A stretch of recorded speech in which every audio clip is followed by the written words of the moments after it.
आज की बात अब हर शाम सोमवार से शुक्रवार 8:30 बजे से।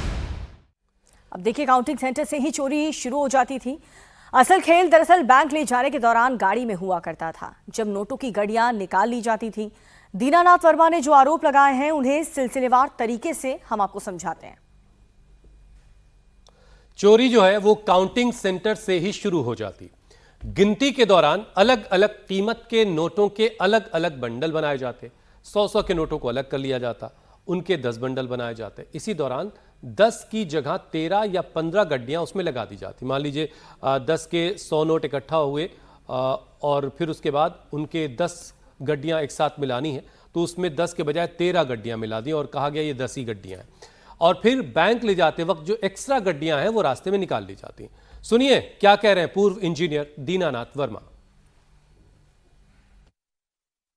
बक्से की पलटी कराई जाती थी तखत के ऊपर, तो उसमें जो कुछ भी निकलता था उसको अलग छांट कर रख दिया जाता, आभूषण रत्न अलग रख दिया जाता, उसकी फोटो खींच ली जाती और बाकी पैसे की गिनती होती। और गिनती के बाद सब पे नंबरिंग डाल करके बंडल पे, और जो इंचार्ज है उसको दस्तखत करना चाहिए और बैंक वाले को दस्तखत करना चाहिए, तब बक्से में ले करके और फिर बैंक में जाके वहां फिर गिनती करा करके जमा करा के रसीद लेना चाहिए था।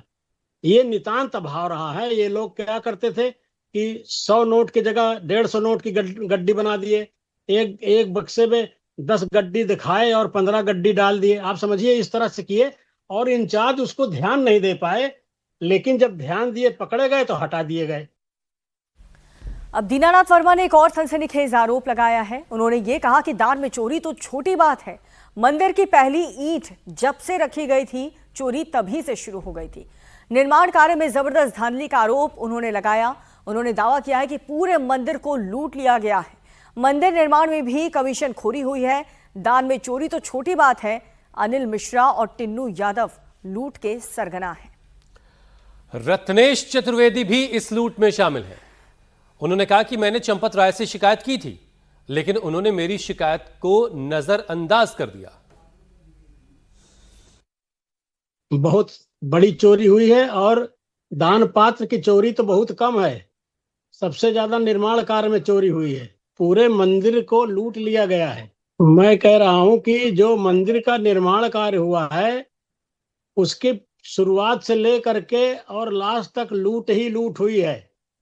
और इस लूट के सरगना थे अनिल मिश्रा, टिन्नू यादव, और धन जो लूटा गया है उसके सरदार थे आप बैंक के रत्नेश चतुर्वेदी। जब उसमें निर्माण कार्य शुरू हुआ तो जो मटेरियल खरीदारी होने लगी, तो जैसे लकड़ी का काम एक पंडित जी करते थे, वहां पे सरजू घाट के पास उनका कारखाना था लकड़ी का, वहां से वो बना के लाते थे, देते थे।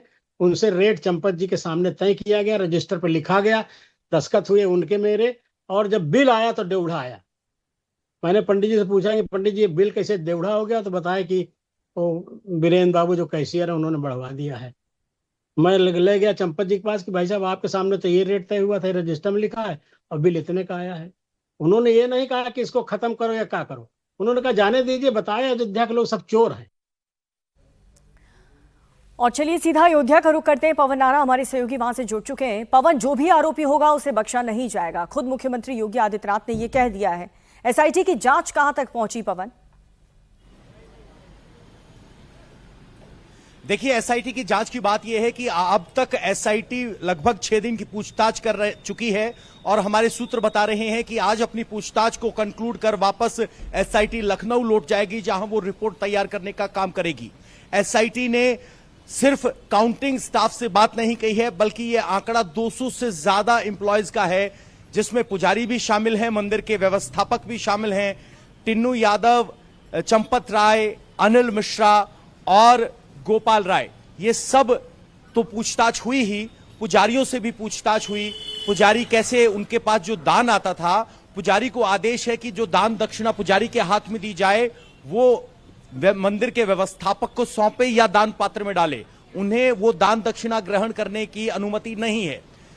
वो दान राशि कैसे दी जाती थी, किसको दी जाती थी, इस सिलसिले में पुजारियों से भी पूछताछ हुई है और जांच में निकलकर आया है कि जो भी जिम्मेदारी जिसकी तय की जाती थी वो आधिकारिक तौर पर जिम्मेदारी नहीं थी, बल्कि मौखिक तौर पर थी। यानी मंदिर में काउंटिंग को प्रोसेस को अगर छोड़ दिया जाए, बाकी कहां क्या काम होगा, कैसे होगा, कुल मिला कौन के व्यवस्था पवन करेगा, कौन मैनेज बात करेगा, शुरू हुई थी वो मंदिर के आधिकारिक चढ़ावे में चोरी से, और जब जांच शुरू हुई तो बात काफी आगे निकल गई है। अब जो है निर्माण के वक्त जो कुछ धांधली हुई है वो भी धीरे धीरे करके सामने आ रहा है। बहुत शुक्रिया पवन इस सारे अपडेट के लिए।